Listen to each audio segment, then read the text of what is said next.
What you're about to experience is one man's quest to see beyond the tumultuous period we're in and to envision what lies just beyond our grasp, yet well within our reach. Welcome to Larry Rifkin's America Trends, where the future has arrived, and it's just in time.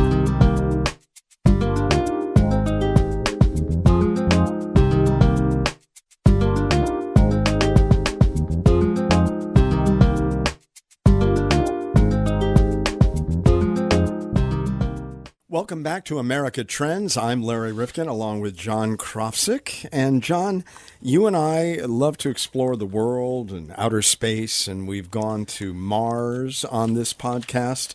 And now we're going to take a trip up to the brave new Arctic. Have you ever thought about going to one of the poles or extremes? Actually, we went up to the Arctic. You did? Went up to the Arctic Circle, yeah. We went up all the way up to Prudhoe Bay. Wow. In now, Alaska. what's it like up there? There was a lot of ice, and the water was very cold. Oh, so you could get cold water if you needed it. Cold water. Oh, that's and nice. No, but seriously, I mean, is it as barren and desolate as we imagine? Or? When we went up during the summer, there was a lot of animals. We took a bus trip.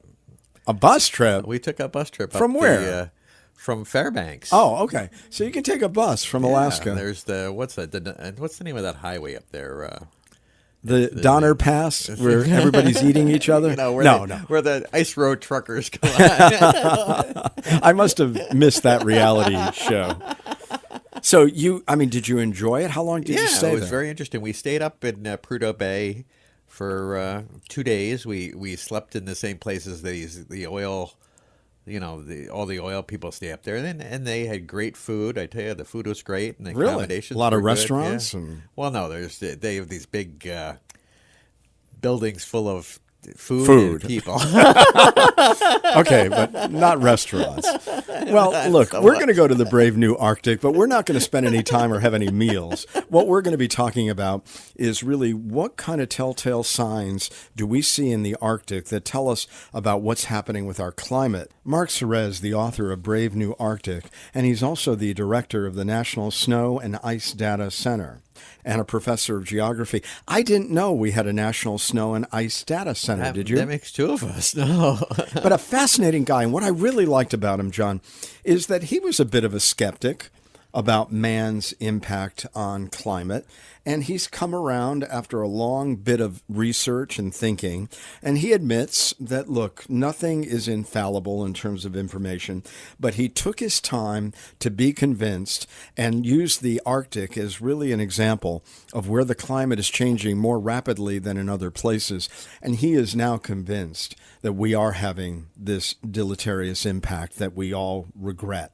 Well, I think it is happening, and there was talk about that when we were up there about some of the winters aren't as long as they were, so the freeze over for getting oil is getting tougher on some years. So now how it relates to the pollution and everything, that part I haven't figured out yet. Well, he's saying going on. That they are raising, what they see in the Arctic is raising this red flag, and that the region is warming twice as fast as the globe as a whole, and that the Arctic Ocean is quickly losing its summer sea ice cover.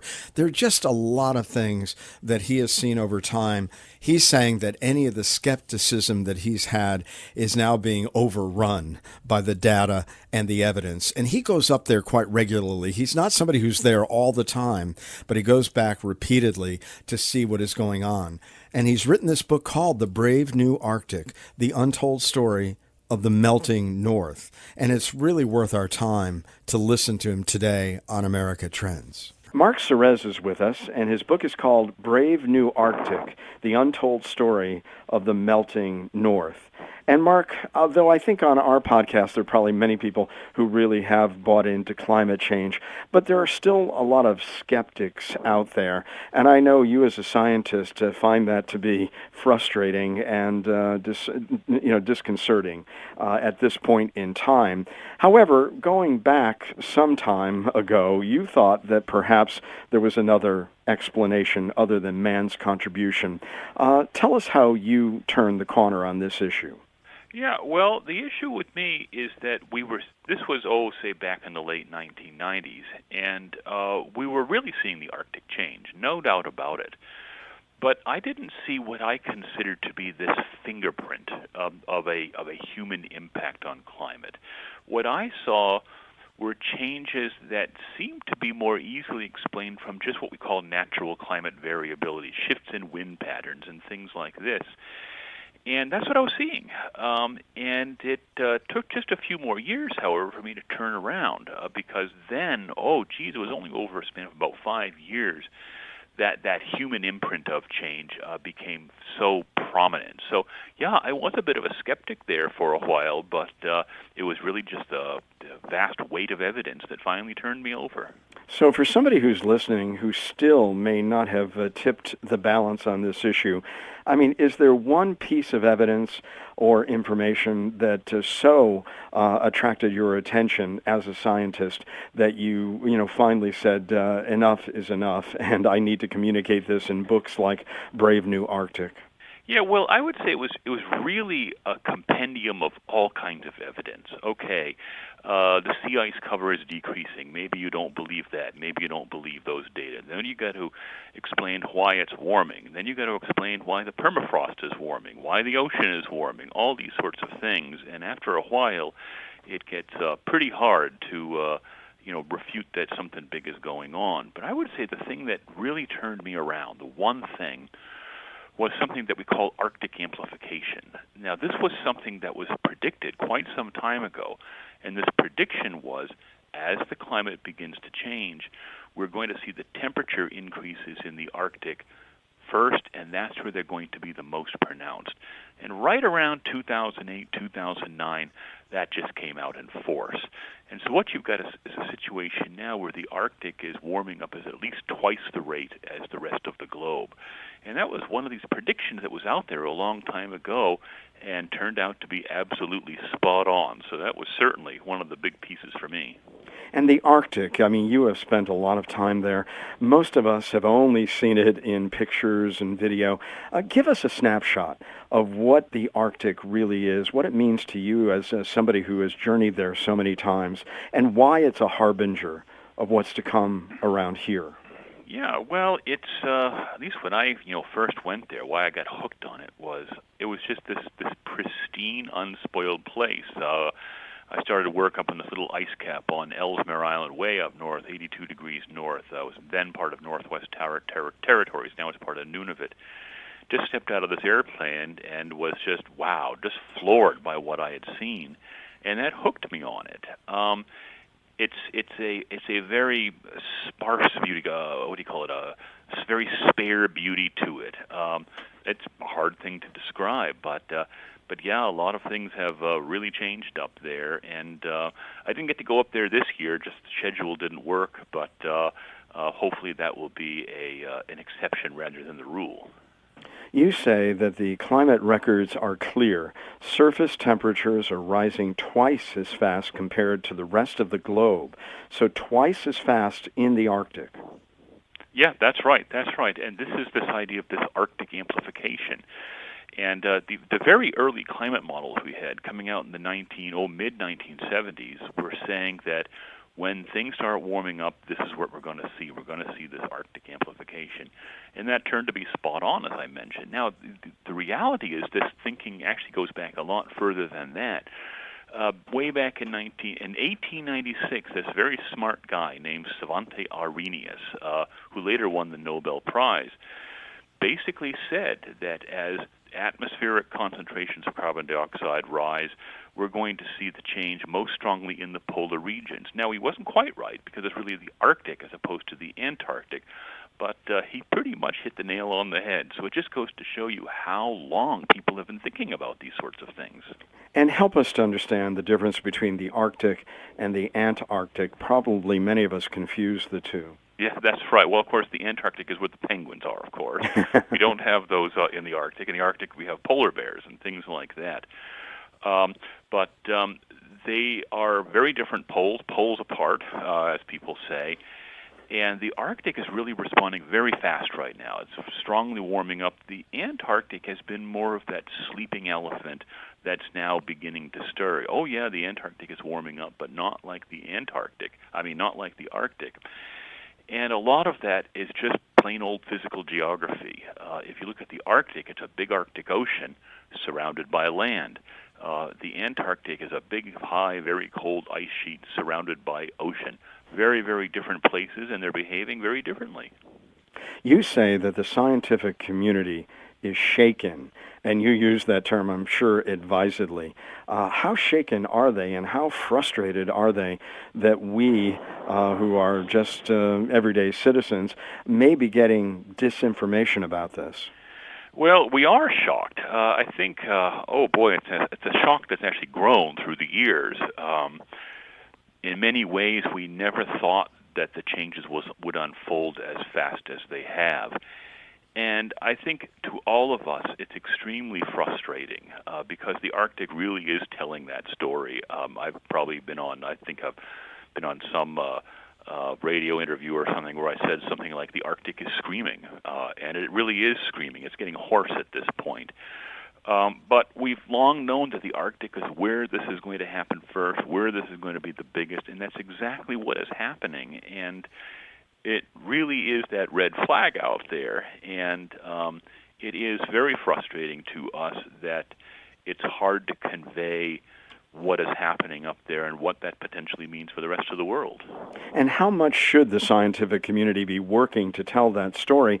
Perhaps because you say the theme of your book is complexity, the implications for mankind, that you're having a hard time distilling this information for the layperson.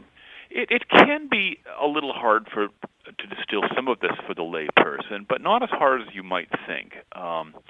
There are a lot of avenues out there to really get that word out. At our center, National Snow and Ice Data Center, one of our biggest sites is what we call Arctic Sea Ice News and Analysis, where you can go in every day and see what the sea ice is doing, and we have periodic posts where we discuss what is happening to the sea ice. And last year, we had, I think, 5 million visits to that from all kinds of people. We're not just talking scientists. We're talking from politicians right down to a fifth grader wanting to do a science report or something like that. It is possible to get that word out there, and you don't have to dumb the science down to really convey what is happening. It's a bit of an art, I suppose, but I think it's a lot of us in the community who are getting better and better and better at that. Scientists now have a new obligation, and that is to communicate what is happening, and we're seeing a lot of scientists now starting to take up that challenge. And your book, A Brave New Arctic, what are you trying to do? I mean, you're talking about how science is done and how science and politics mix, because for somebody who's looking for a way, perhaps we have teachers listening in and others who want to communicate some of these concerns, what would your book provide them with? Well, I think it provides them with first of all, certainly an understanding of what's happening to the Arctic. But as you say, I think it's a very important story about how science is actually done. How science is really very much like being a detective, running down leads, even playing hunches, looking for clues. And that also science is also a very, very human process. We're people just like everyone else. And I think there's some real important stories there to humanize the science and to tell people how we actually do science. This is a big mystery to a lot of people, you scientists. How do you actually do this? Well, that's one thing I try to relate is how it's done. And the people who live, I don't know how sparsely populated the Arctic is. I would assume rather sparse. But they seem so, I'm sure, aware of the changes. It affects their life and livelihood. How much are they, perhaps understanding this better than even the scientists? Of course, they live there, so they're living with it. And there's a growing awareness of how much the people that live up there really know and how much they really can contribute to the science. There's a lot of work, just working in partnership with the residents of the North, in my case with people up in Alaska, They're very aware of it. For example, if you live up on the north coast of Alaska, big thing you're dealing with right now is coastal erosion. You've got places eroding back 30 feet per year. So if you're looking for people who are on the front lines of climate change, it is the peoples of the Arctic. We'll return to this episode of America Trends in just a moment. If you like what we're doing here at America Trends Podcast, please don't keep it to yourself. I know there are a lot of people, John, who think, well, if I'm listening and somebody else wants to listen at the same time, maybe we're going to collide and they're not going to be able to hear us. Yeah. Is that the way the technology works? No, there's plenty of bandwidth. Everybody can listen at the same time. All right. Well, that sure you do dispels that. that myth. Now, you can do a number of things that would really be helpful to us. You could give us a kind rating or a review at Apple Podcasts, and that boosts what they consider to be our value and visibility. And what does that do, John? Well, that puts us in the forefront so that you can find us easier, and most important is other people can find us easier. And you can subscribe there or on our site, americatrendspodcast.com, or wherever you're listening, so we can alert you to new episodes of the podcast, which, by the way, we put out twice a week on Tuesdays and Thursdays. Or you can like us on Facebook or follow us where, John? On Twitter. On Twitter. That's right, where the world turns to hear fake news or whatever it is. Well, Not you can us, though. direct We message have us real news. at Trends Podcast or using hashtag Trends Podcast. And you know, John, with our growing audience, and really it's been pretty remarkable, a lot of people just came to us the last month or two, and they might have missed earlier episodes. Can they get them again? They can look through them and pick the ones they want to listen to. They're all on the website, and a lot of them are up on iTunes, many of them. All right. Well, listen, there's lots of material to listen to. We hope you have the time, and will lend it to us because we try to make it worth your while. And thanks so much for listening. And tell your friends. We now return to this episode of America Trends. You tell us that climate change is not a vague threat, and to many of us, that's the way we view it, that it's real and it's here. And for people who are still somewhat skeptical, provide us with some further illustrations. Well, I would say that, first of all, going back to, I think what I mentioned before, is that the Arctic is that red flag. We knew that that's the place where things would change first, and that's exactly what we were seeing. So it's kind of that canary in the coal mine. And we understand pretty well exactly why that is happening. But why, when I say climate change is here and it's real, I hate to go back and say, well, it's in the physics, but it is in the physics. We understand how greenhouse gases warm up the atmosphere and the surface quite well. This is something that's at the heart of any kind of atmospheric remote sensing to microwave ovens to everything else. This is something we actually understand rather well. So this whole idea that it's natural variability, that we've seen these cycles, and that it will reverse itself, unless we take some action, you're saying that is just not the case. Yeah, that's absolutely true. Now, there's always been natural variability in the climate system. There always will be. Natural variability like shifts in like the big-scale jet stream you've probably heard of that bring different weather patterns. So out in Toronto, for example, out here where I'm at now, you have a run of winters go by where it's really cold and snowy, and then you have another run of winters go by where it's much warmer or maybe a lot of rain. That's the sort of natural variability that's always been with us and always will be with us. But that natural variability is superposed, laid upon this overall warming trend, and that overall warming trend is inescapable, and we know very well why it's there.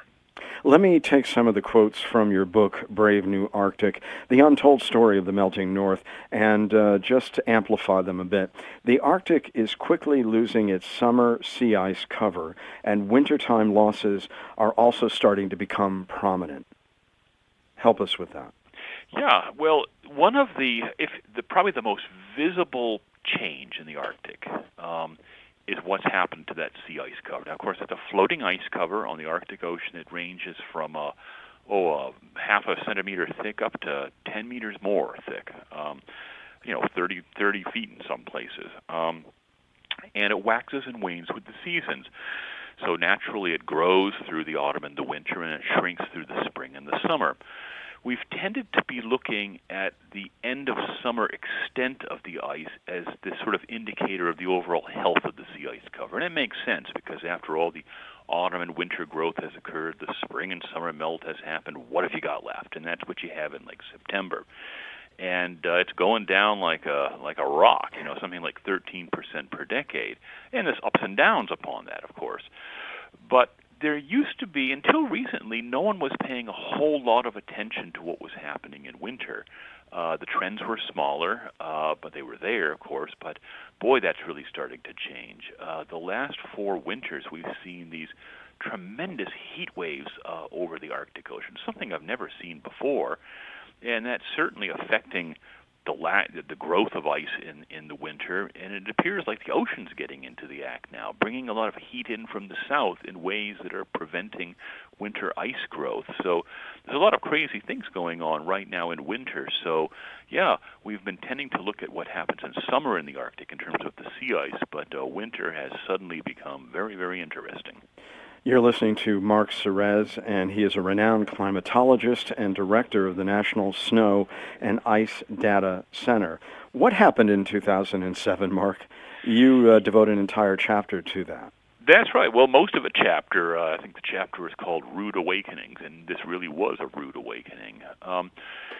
If we look back a few years before 2007, now by then the loss of sea ice, especially in summer, was certainly quite pronounced, and everyone was quite aware of this and talking a lot about it in the science community. And then we had a record low September extent in 2005, which a lot of people were like, wow, that's, we've never seen anything like that. But then comes along the summer of 2007, and it didn't just beat that 2005 record, it just completely blew it away. And throughout that summer, there were thousands of scientists, I think, around the world looking at their computer screens as the new satellite data kept coming in, watching immense chunks of the ice just getting eaten away day after day after day. And we ended up with certainly the lowest sea ice on record, stands at second lowest right now, because it was beat by 2012. But it was just this jaw-dropper. And I think after that summer, any remaining shred of doubt that anyone had that the title of the book, A Brave New Arctic, was upon us, was gone at that point. Then there's still a few people saying, well, we'll never see an event like 2007 in, 50 years or something like that. And then along comes 2012. It blew away the 2007 record. So 2007 was really the first, I would say, of a series of rude awakenings in the Arctic that really woke us up to the fact that, wow, things are not going to be the same again. What kind of laboratory is the Arctic? Are there many people like you up there all the time? And is this really the canary in the coal mine? Yeah.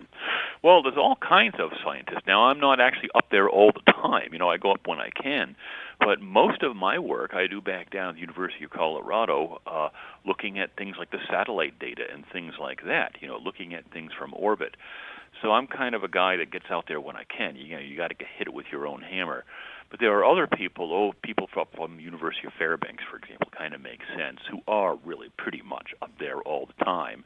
And so we rely on each other because we rely on the folks that are there all the time to tell us what's going on the front lines, right? And on the other hand, they look to people like us or others at our research center who can kind of put that bigger picture together, looking at things from space. So I get up there when I can, but it's not like I'm up there all the time. I do have to have a day job, Oh, I understand. But there are a lot of people all the time who are looking at this, and they are the canaries, I would imagine, That's in right. this coal mine. And of course, then there's the residents of the Arctic themselves, right? And they're, of course, they live up there. Now, you write that looking forward, well within the century, the Arctic Ocean will be essentially free of its floating sea ice cover in late summer. Yeah, that's right. It will. Now, it's a bit of a symbolic number in the sense that what we're asking is, what year is it going to be that you will go out to the Arctic and look, say from outer space, say from satellite, and there'll be no sea ice left. or very little sea ice, maybe a smidgen left. And that's what we call a seasonally ice-free Arctic Ocean. Now, might that occur? Now, it's a bit of a symbolic thing because even as we continue to lose the sea ice cover, the impacts of that sea ice loss are going to grow and grow and grow. But there is going to be this time where you're going to go out and there's going to be no sea ice at all, or very little anyhow. And if you look at, there's a lot of uncertainty in just when that is going to occur. I think there's very little uncertainty that it is going to occur. It is. I think we're committed right now. But if you look at where a lot of scientists are looking now, they're looking at sometime in the 2040s for that to happen. Now, I've been on a little more of an aggressive tack on that. I've on record saying, say, 2030 might be around the year. And I'm going to stand behind that because one of the things we're seeing now is the Arctic's older, thicker ice is disappearing very, very, very fast right now. And I think that's the kicker. You lose that thick, old ice, then it's just a matter of time. When we look at the Industrial Revolution and some of the pollutants we put into the air, and you look at where we are today, having gone from that point in the late 19th century, you say that we are now geo-engineering our own planet. We've entered the Anthropocene. How drastic and powerful a statement is that from a scientist like you? Well, I think it is. It's a powerful statement. This is something that people have been talking about for some time. That we've moved into kind of a new geologic era now. That we're basically driving the bus. We're the ones in control. We have geoengineered our planet. We've actually been doing it for, a long, long time even before the Industrial Revolution. For example, deforestation, all sorts of things. So we've been. Humankind has been altering our planet for a long, long time, but really starting, late 19th Industrial Revolution and on beyond that, and then especially into the 20th and 21st century, things have really taken off. And I think in many ways we are in control of the future right now. We're the ones driving the bus. Okay, so what do we do? And how frustrated are you about the political inaction, the U.S. getting out of the climate accord? There's a lot of. That's a sad thing. Now, I'm very pragmatic about these things, and I think you have to be pragmatic about these things. That look, we built an entire society out of the immense amount of energy in cheap fossil fuels, the amount of energy in a lump of coal or a barrel of gasoline, and basically every modern convenience we have is based on that, from your oven to your windows to anything plastic to, of course, driving automobiles, things like that. And unless you're willing to get around on a horse and buggy made of native materials tied together by hemp rope or something like that, you're complicit. We're all complicit in this. And so what I think we need to do is just get rid of this blame game and accept the reality of where we are and take pragmatic steps forward. And, of course, the first part of doing that is to actually admit that we have a problem here, okay, and work together on it. And that's where the frustration lies, in that the physics behind what's happening is rock solid, yet there are still vested interests that do not want to see the reality for which it is, and unfortunately that would include certainly the U.S. government. Do you think the fact that a politician really was the first spokesman for this concern, I'm talking about Al Gore, as opposed to a scientist, had it been someone like Neil deGrasse Tyson or someone else, would that have helped? It may have helped. Certainly Al Gore has been helpful in this regard. I think in some ways he's hurt himself a bit as well, because he tends to kind of over-sensationalize at times, and that's not really a helpful thing either. In other words, there's plenty of shrill on both sides of this argument, and that's not going to help us. So who do we have for that spokesman? It would be nice if our Donald Trump might come out and say, we've got a problem here and let's work on it. I don't see that sort of thing happening. But where are those strong voices? I think that's a very good question. Where are those strong voices? And I think some of it has to come from the scientists. But, of course, we need to Also, if we're going to do that, we need to speak with a much louder voice. And do you think that's beginning to happen? And will it continue as you see these signs that are warning signs that are dramatic and danger ahead? Will you get a little more shrill, the scientific community, or? Well, I think it's good to be shrill. You can be shrill, but let's not be shrill in an unproductive way. Some of the talk out there that, well, we're all doomed, right? Well, that's not helpful, and that's not true either, because we are a remarkably adaptable species. I think we have to stick with the science, but we have to speak with a unified voice. And you are seeing the science community start to come to the fore. I think there's a big change now in how science is done, and the young people being brought up as scientists. There's this understanding now that you can't just be sitting in your office or your ivory tower doing your thing. That science communication is a big part of that. That's something that I really instill to my students, for example. So I think the field or the world is changing in that way. But I would say also, having said that, in terms of the science community, we're just starting to find our voice, I think. Just starting. Mark Serreze, I want to thank you so much. The book is called Brave New Arctic, The Untold Story of the Melting North. And you mentioned how at your center, if people would like to follow what's going on a daily basis, how can they do that? What would you suggest for somebody who's really fascinated with the topic? Yeah, well, all you need to do is Google on NSIDC. NSIDC, that stands for the National Snow and Ice Data Center, and it'll take you right there. And we have all kinds of resources, but you'll see a piece on that says Arctic Sea Ice News and Analysis. Just click on that, and once you do that, you can track it every day, see what's going on, the blow-by-blow account of what's happening to the sea ice. All right, Mark Serreze, again, a pleasure to have you with us on America Trends. Well, thank you very much. It was a pleasure.